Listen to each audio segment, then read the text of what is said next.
Dr. Frank Musiek is a world-renowned expert, researcher, teacher on how the brain hears. His resume is huge. I don't think I could get through it. I call him the godfather of central auditory processing. His research has contributed in a fundamental way to our understanding of the anatomy, physiology, and neurophysiology of the central human auditory processing system. He's published over 160 papers. He's lectured over 300 times and presented 350 papers at national and international conferences.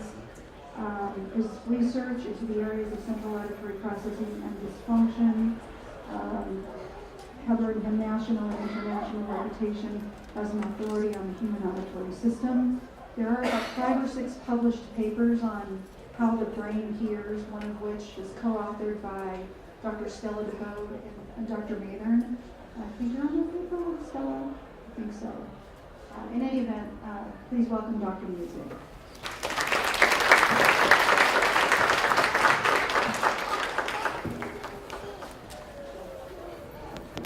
Okay, can you hear me all right?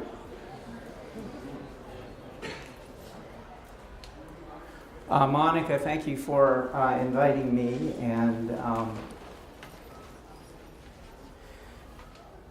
I'm very pleased to be here. I've watched a little bit this morning, the meeting, and I've never been to one of these, but you were all to be complimented on organizing such an important event that, as I understand, runs year after year.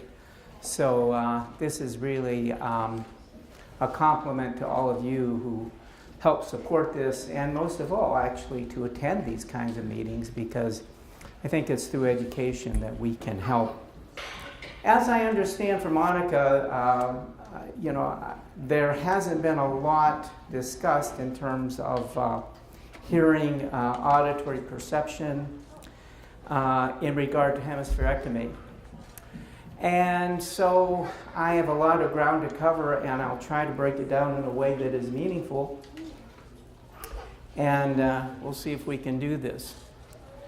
So first of all, one of the things that I had to consider is the prevalence or incidence of hemispherectomy sufficient enough so that, in fact, the problem is worth weighing in on? Now, I know that seems sometimes a little coarse, but it is very true in the world of research, and for that matter in some clinical situations. And so as I looked this up, I happened to come across this, and I looked at, there is an increase. Look at the years. This is actually published from Lynn in 2015. But you see that every year there's like 160 or so new hemispherectomies in the United States. So as you compound that year after year, it's not that uncommon. Now, not all of these individuals have, as you know, the same kinds of problems. And in terms of their hearing or auditory perception, and I'm going to be using those two terms alternately to kind of mean the same thing. But the point is that there is enough here so that I believe, as research in the area of auditory neuroscience, that we probably should be looking into it if we haven't seriously to this point. And maybe seriously isn't the right word, but I don't think we've looked into it like we should, okay, from what I can tell. Now, I could be totally wrong because they don't have any hardcore facts, but it just seems to me like this is an often forgotten area of what the ear and the brain does. And what does the ear do? The ear simply tells the brain what to do, and the brain decides on whether to do it or not. Okay, and that depends on a lot of things. But the incidence and prevalence is probably enough that we have to start thinking about addressing this.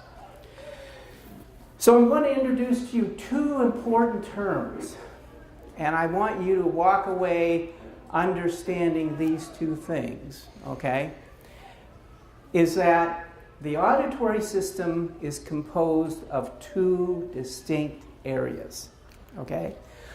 The peripheral auditory system, or some people would call it the ear, okay, that you learn about in 7th grade with the bones and the cochlea inside, the inner ear and the middle ear and the external ear. That's the peripheral system, meaning it's more periphery. The other part is what we call the central auditory system, which in essence has to do with brain function. So in other words, as the ear inputs these acoustical signals into the brain, then we go from the peripheral auditory system to the central auditory system. And what's critical here is that they do different things. There are different disease processes that affect each of those in different ways. But what is critical is that they have to work together. And if one falls down, it's very hard for the other one to pick it up. It can a little bit, but it's very difficult. Or if the other falls down, it's difficult. And the end result is, in children, it ends up impacting their language ability, their speaking ability, and their academic ability. Because hearing is the primary way that we learn things. Now, there are people out there, especially I'm sure if there's visual scientists, who are going to say, wow, the vision is really... Vision is actually dependent a lot on auditory system. And I won't make that argument, but I certainly could. Children with dyslexia, as we now know, for example, the primary problem with dyslexia right now in terms of its dysfunction is actually more auditory and language than it is visual. So we have a big role to cover here in terms of what auditory does. So peripheral systems, central systems, they have to work together, okay? Or else you don't have optimal processing. So what are they? Well, here's a little sketch. So over here, you see the ear canal, the middle ear, the cochlea, the balance system, and then the auditory nerve that goes from the cochlea or the inner ear into the brain, or the brainstem, okay? That is what we call the peripheral auditory system. Most of the problems that happen, especially in childhood, are probably related to this. The most common disease, of course, that we hear about is otitis media, or some people call them ear infections, but they aren't always ear infections. Otitis media simply means that there's fluid behind the eardrum in the middle ear space here. Do you know how many children now have at least one significant episode of otitis media before they reach kindergarten? Well, not 100%, but it's now into the 90s. How many of those are detected? About 2/3. A third of them are never, because lots of times you don't even know it's there. Because sometimes it comes and it goes very quickly. So that's an example of a peripheral hearing problem, okay? Too much fluid, the eardrum doesn't move, hearing loss. The other most common one is, does anybody know? I hate to even say it, but it is. Noise. Noise-induced hearing loss is one of the most common hearing losses that affect the cochlea, and that's a permanent abnormality. Most people in this room, not most, but a good chunk of you actually have noise-induced hearing loss to some degree. Hopefully it's not too great. That's an example of another peripheral auditory problem, but that damages the inner ear, those little hair cells. That damage is permanent, usually, okay? Now we go over here and we see that this auditory nerve inputs to a pathway here in the brain, going up the brainstem and into the temporal lobe, and that's called the central auditory system. Now, to give you some relevancy here is if we take a look at the number of fibers carrying information about our acoustic environment, and what's the most important thing in our acoustic environment? Speech. Speech. So there are 30,000 of these fibers going into the brainstem. Okay, 30,000 carrying this information.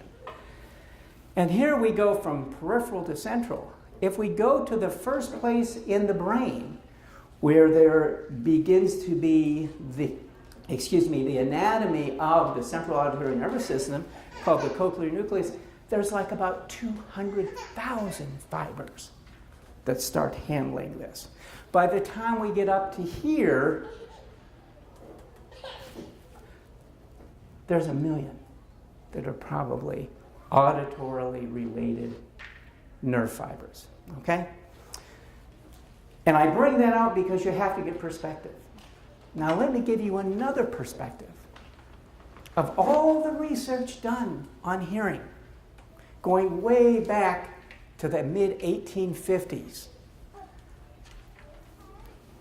80% of all of the research that's been done has been done on the peripheral auditory system. And only about 20%, although it's picking up now dramatically, and in the last year, certainly these figures wouldn't be true. But this is my guesstimate, is that it's overwhelming research done in the periphery. And yet, we have 30,000 fibers in the periphery and close to 1 million in the central nervous system, or the brain. Why is that? Why is that? You know why? Because in the central auditory nervous system, it's too darn hard to study. It gets really complex, extremely complex. So we have our work cut out for us.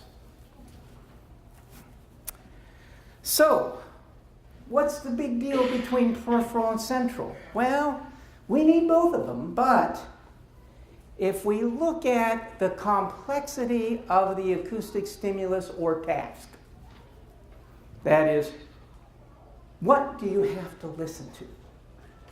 And what do you have to respond to? Okay? And then we chart the degree of involvement. How much is that peripheral system going to have to be involved, and how much is that central system going to have to be involved? Well, there's an interesting psychoacoustic notion that my friend Les Bernstein always talks about. As the complexity of the stimulus goes up, the involvement of the central auditory nervous system goes up. And the peripheral auditory system kind of stays about the same. So, if we have a very simple stimulus, what is a simple stimulus? A simple stimulus is beep, pure tone. Very simple. Pure tone is important to hear for hearing tests, probably not for a whole lot else. But to hear a siren, that's kind of a pure tone. We need to hear that. We need to hear the lunch siren at noon. That's kind of a... But the truth of the matter is it's pretty simple. And when it's simple, the brain doesn't pay much attention. Doesn't need to. Okay? Doesn't need to. So of those 1 million fibers that are up there interpreting this sound, only a few have to be used to hear the whistle or the siren or me to go beep, okay? But as the complexity gets greater and the task becomes greater, the central auditory system becomes involved big time. And what is a complex stimulus? Well, complex stimulus is, let's take the tone or the lunch bell or what have you, and instead of just listening to it, let's put you out in the hall where everybody's talking at once, and there's a lot of background noise. And then we turn down the volume of the noon whistle for lunch. All of a sudden, it's not simple anymore, is it? It becomes very difficult. Or if there's a third grade teacher that is teaching her class of 8-year-olds eager to learn. But she's in an old schoolroom and there's all kinds of reverberation. The walls are reverberating, the windows are reverberating, sounds bouncing off all over the place. Children are talking, shuffling their feet. All of a sudden, there's a lot of noise. And if you're right next to the teacher, no problem. But if you're way in the back, where I used to sit, it's a problem.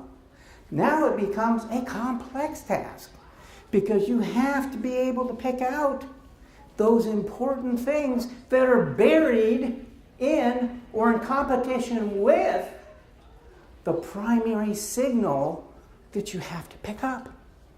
Do you follow me? So as these complex listening tasks come to the forefront, the central auditory nervous system in the brain has to do a heck of a lot of things to pull them out. Maybe some of you have heard of the cocktail party effect, famous thing in audiology. The cocktail party effect was actually generated many, many years ago as a concept to actually show what I'm talking about. Because what they said was, well, you know, one of the most difficult things I've ever been witness to is a cocktail party. Because sometimes I'll hear my name spoken by someone that's like 30 feet away from me.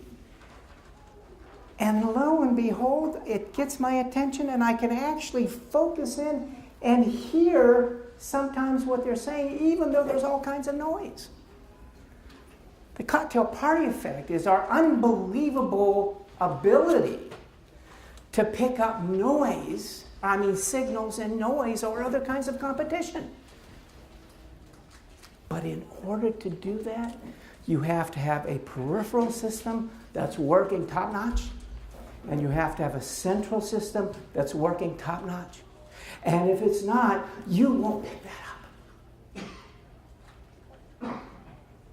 You know, I'm getting older now, so I have to make this next sentence a little bit guarded, but as people get older, the cocktail party effect drives them crazy. You know why? Because they're losing not only their hearing acuity, but they're also losing their central auditory abilities. And that's why a lot of older people, I used to take my father a lot of the baseball games in Boston. That's where I'm a New England guy. And he loved baseball, but he said, boy, I can't stand the noise. Can't stand the noise. Don't know what's going on. That's because there's been a compromise of that system. Okay? So that's complex and simple. Pure tones, I've kind of talked about this, so I'll keep on going.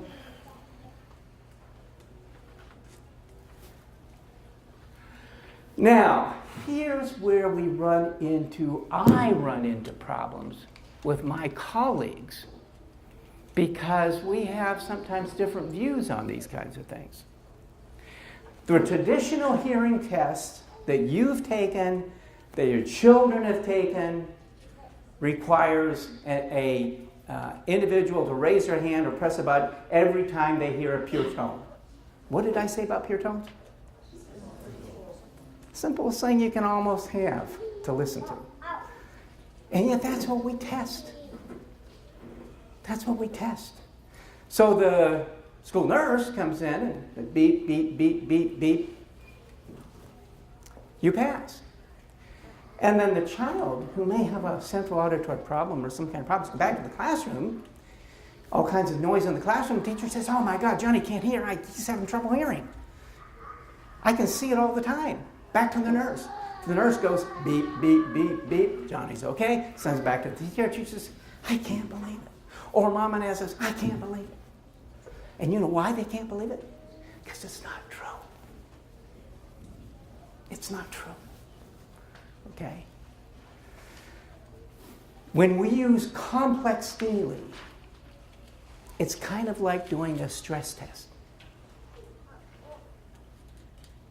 If you do a regular physical and you're in pretty good shape, you don't need to do a stress test. But if people say, you know, he might have some problems, but it doesn't show up on a regular listening to the heart or electrocardiogram, let's do a stress test. Why do we do a stress test? To pick up and see if there's any underlying problems that could be a factor.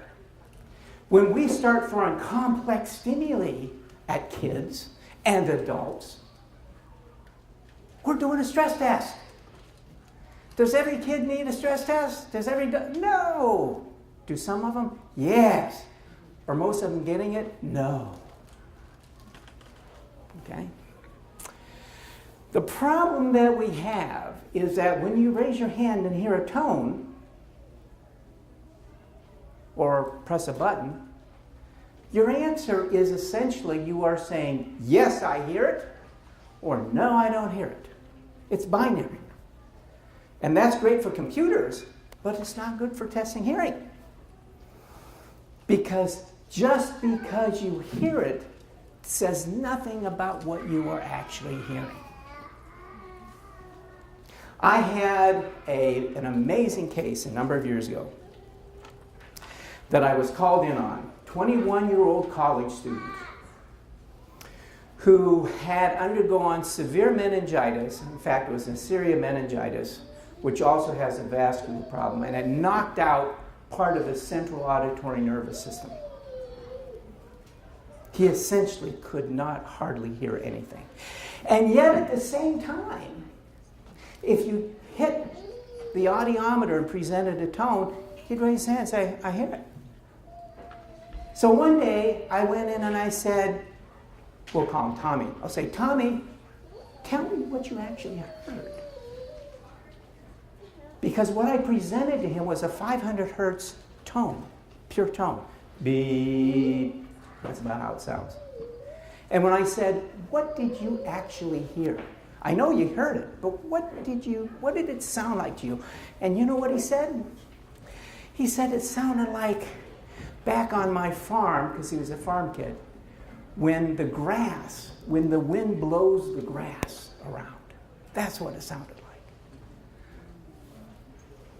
So he heard it, he detected it, but he didn't hear it anything like you or I or anyone else would hear it. Because he's had severe damage to the central nervous system. Okay? So yes or no is one of those things that bothers us when we try to figure this out. So we use a traditional hearing test. It's called a pure tone audiogram. And you simply chart with X's and O's, X the left ear, O's the right, the sensitivity at which you can detect tones. Now this is a very good test, don't get me wrong. It tests detectability. That's great. We need to know that you have normal hearing, because a lot of kids don't. Don't get me wrong about that. It has its place, and a very good place.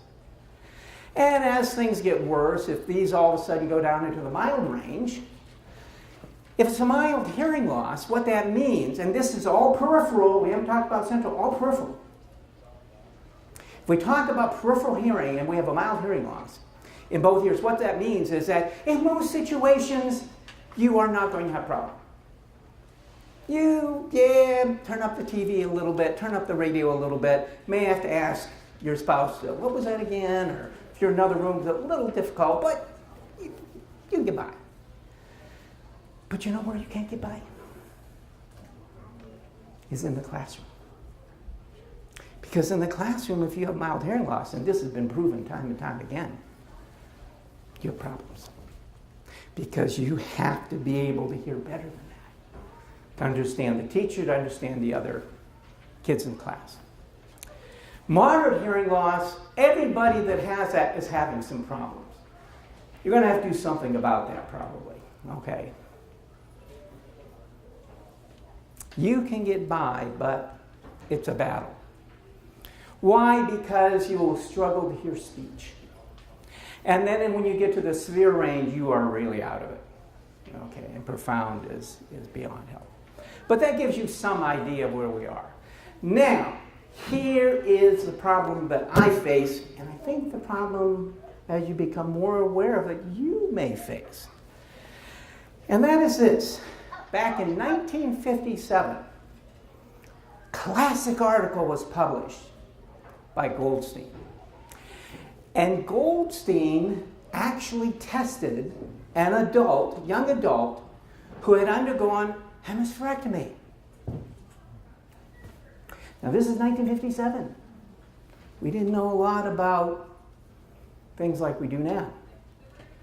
But what Goldstein found was that this person who had hemispherectomy, which means half of the auditory cortex is gone, tested him with a pure tone audiogram, and he was perfectly normal. And that was good, and it was bad. It was good because we began to realize then the limitation of a pure tone audiogram. Do you follow me?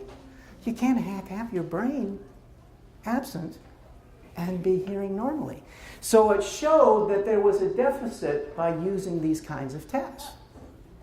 It was bad because people read this, including professionals, medical people, paramedical people. I said, oh, people with hemispherectomy don't have, their hearing's not affected. We don't need to worry about them. Isn't that amazing? These children don't have hearing loss because Goldstein's classic article showed they don't have any problem. Now you should know why this is a problem already, from what I've told you, right?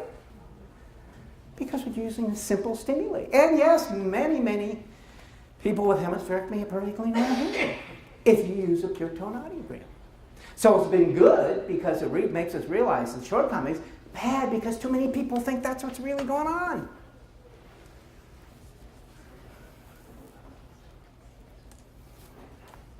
So, what else do we do? Well, we have to bring in some other kinds of more complex testing, and this is what I want to kind of focus on here. And we still need a lot of research in all these things. But I'm going to bring up 3 tests of what we call central auditory function, okay, that require the brain a lot more than it does the periphery. The periphery plays a role, just remember that graph. It has to do its part. But these are complex stimuli. So one of them is called dichotic listening, and that's the presentation of 2 different acoustic signals to each ear at the same time. Not easy. But in our everyday environment, guess what? It happens a lot. This person may be talking to me, and then this other person may be talking to me also. Or better yet, go to the cocktail party effect, where all kinds of signals are coming in at the same time. It's a complex process because it puts tremendous strain on the brain. The 2 ears are competing for neural tissue in the brain that will allow the processing of each of these signals at the same time. That's tough. It's a tough task.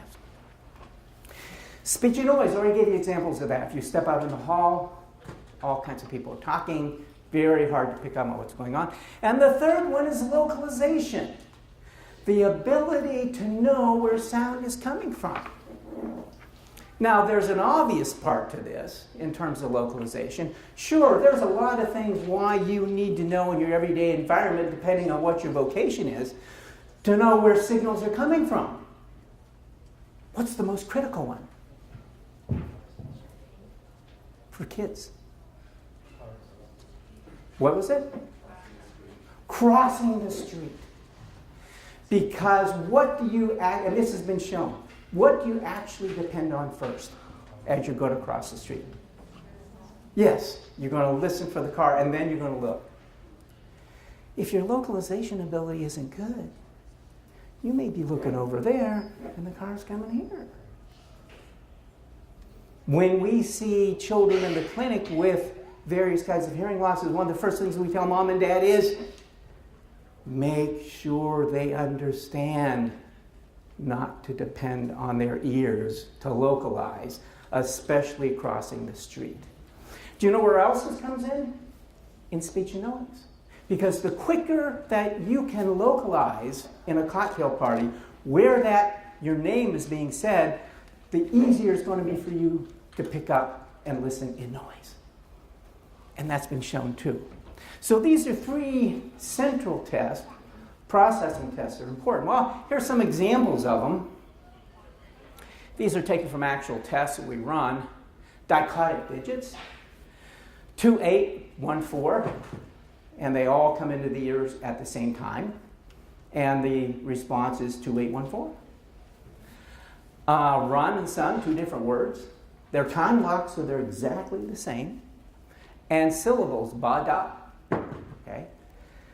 Those are simple tests. We run many, many, many trials to see if, in fact, an individual's dichotic listening ability is normal or not normal. Why? Because it tells us, one, a heck of a lot about the brain and the way the brain works. And not only its auditory system, but its attention systems and a bunch of other things. The other thing is that it's kind of practical. Yeah, you do need to hear out of both ears at the same time. In many situations in your everyday environment and in a child's everyday environment. So that's dichotics. What is the problem here?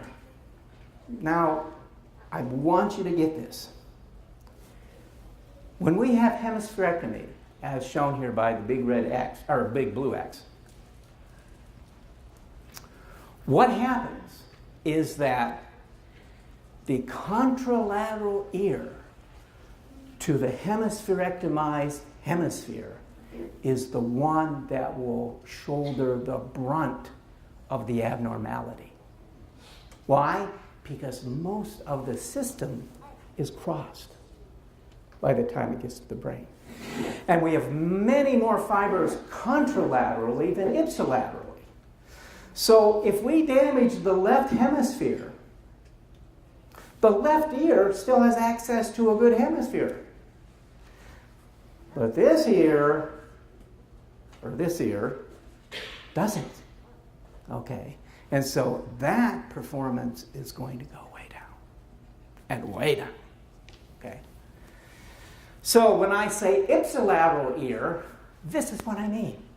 Ipsilateral to the side of the lesion, because that ear is going to have access to a good hemisphere. Do you follow me?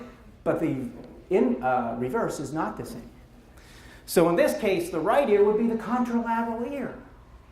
And the left ear would be the ipsilateral ear. If we turn that around and we go like this, then it's just switched around. Because in the data that I'm going to show you, I'm going to use contralateral ear, ipsilateral ear, because everybody knows, who's any kind of an auditory scientist at all, is that's the way you have to kind of define these things when you're testing the brain. Okay? So, the interesting thing about dichotic listening is because of the fact that you have 2 stimuli presented at the same time, both hemispheres have to be involved. And not only do both hemispheres have to be involved, but the connection between the 2 hemispheres, the corpus callosum, has to be involved. Now, way back in the 80s, I had the fortunate opportunity to actually be part of the biggest research team in the world on split brain surgery. So though I haven't seen your people, meaning hemispherectomies, I've seen maybe 1 or 2, I've seen a heck of a lot. Maybe more than, well, I know more than any other audiologist in the world on split brain. And what happens when they cut the corpus callosum to divide the brain. And a lot of the same things happen in hemispherectomy. Why? Because you can't communicate. There's only one hemisphere to communicate with. The left hemisphere is responsible for speech and speaking. The right hemisphere is responsible more for rhythmic, non-speech interpretation. And in order to interpret speech, because it has both rhythmic acoustics and it also has obviously speech, the 2 have to interact. And if they don't interact, there's a problem. Okay? And this is what I'm showing here, is simply if we present cat to this ear, it goes to the right hemisphere. The right hemisphere can't talk. Only the left hemisphere can talk. It's got to go across the corpus callosum before the person can say cat. If there's damage between here, here, here, or here, they can't say cat. They'll say, I don't know what it is. And if it's a right ear, it goes to the left hemisphere, okay? And because it goes to the left hemisphere, the right ear has access to the speech hemisphere, and it does well. So what you're going to be seeing, and what you see in a lot of these cases, is left ear deficits because of this particular anatomy. So let's go on. Here are some of the data that I picked these out specifically. So this was what I thought was a good study done in 2007, done out in California, actually. And here we have IE, ipsilateral ear, and CE, contralateral ear. This is a group from 10 to 20 years of age of surgery 1.5 to 10 years. Look at what happens. Now, let me tell you, every one of these subjects, I think it was 20, had a normal audiogram.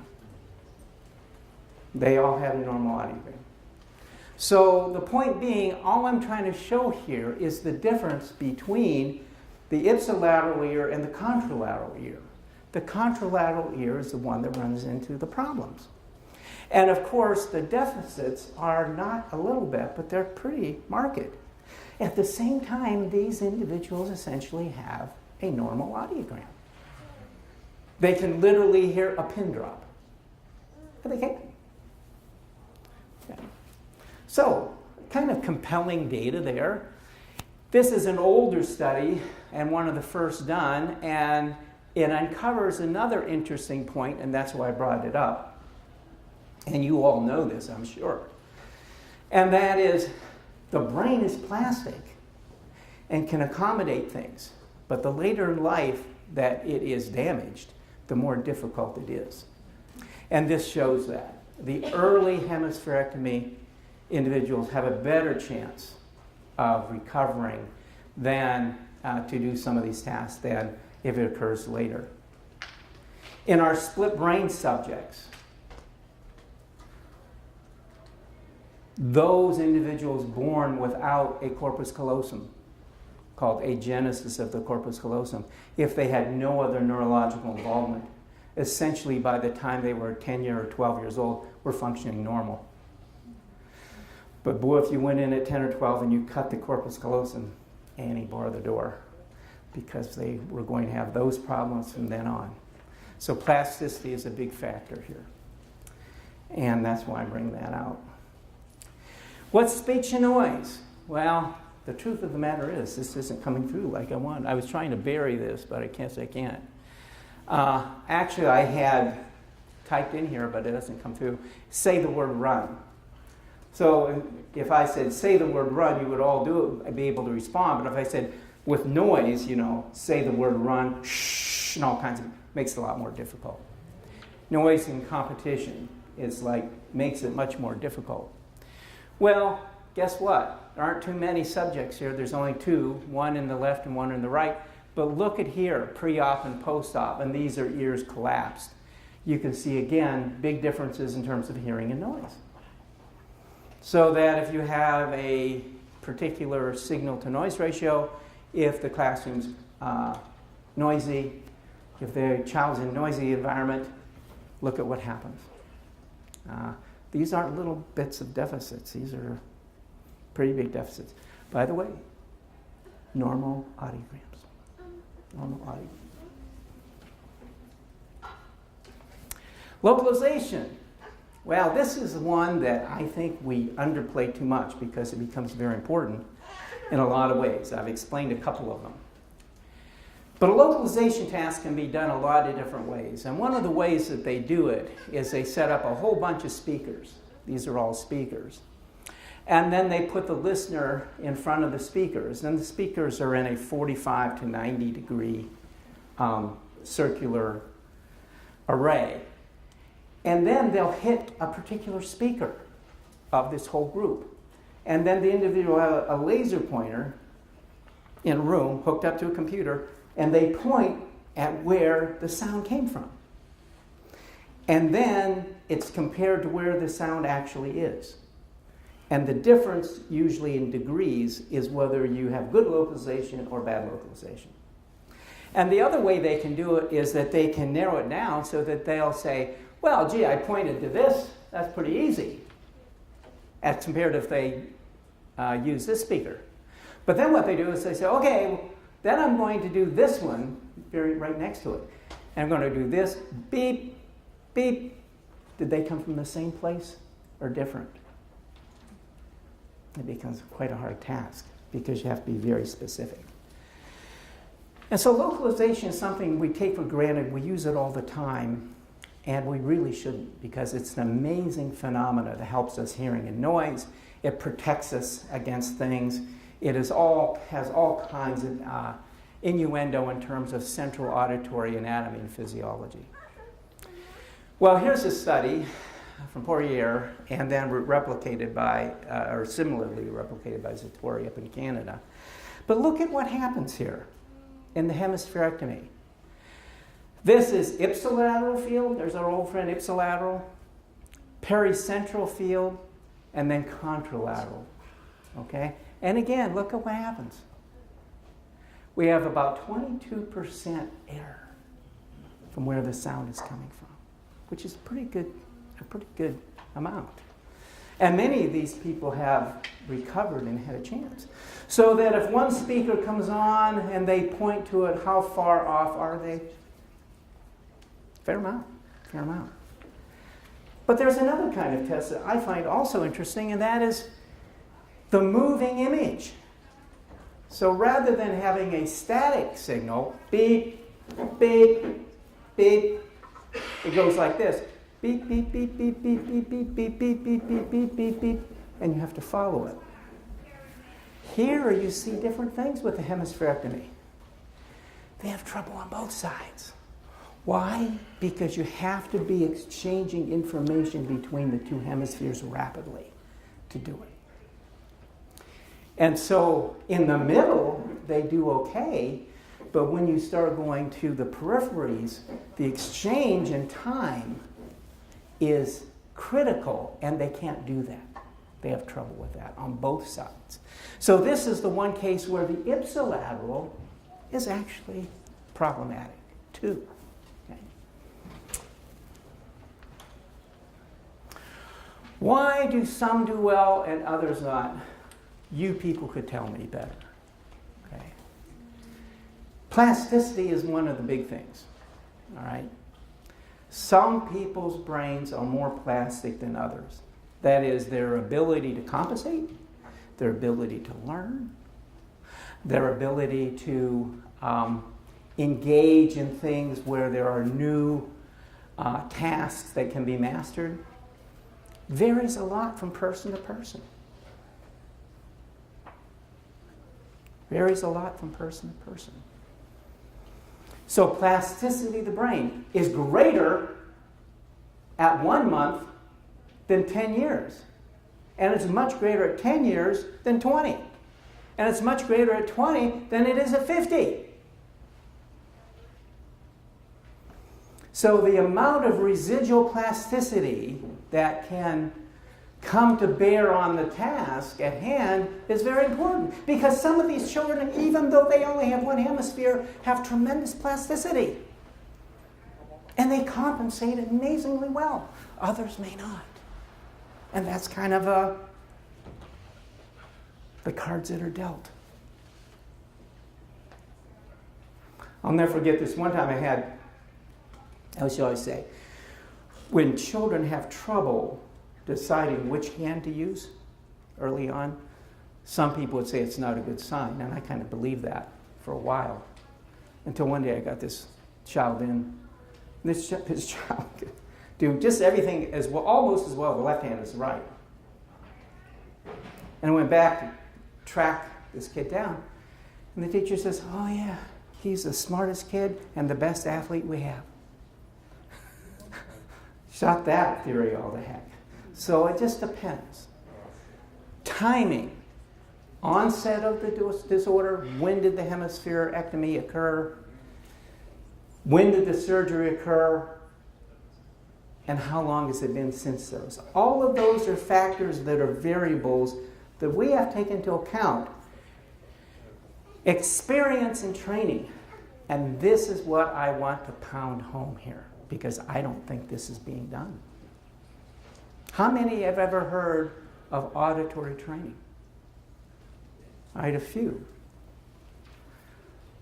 The amount of auditory training that is done is going to be directly related to how well a lot of these tasks can be performed.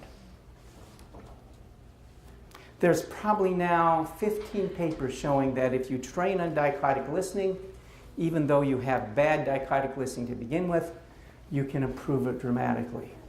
Huge amounts of animal data and huge amounts of human data shows that if you work on localization ability, it will improve. But it has to be concentrated, it has to be systematic, and it has to be smart in order to challenge the auditory system to get better. Okay? Experience with dysfunction. If an individual has always had damage to one hemisphere, and that hemisphere is then surgically removed, it is much different than if they had little problems with that and it was surgically removed. Is everybody with me on that? It makes a big difference. Why? Because if you have damage in one hemisphere, that individual may have had months, years, actually depending more on the other hemisphere. So when you take the other one away, it's already had experience and training. And those are important things, and sometimes we don't acknowledge those. These are all important in rehabilitating individuals that have various types of neurological abnormalities.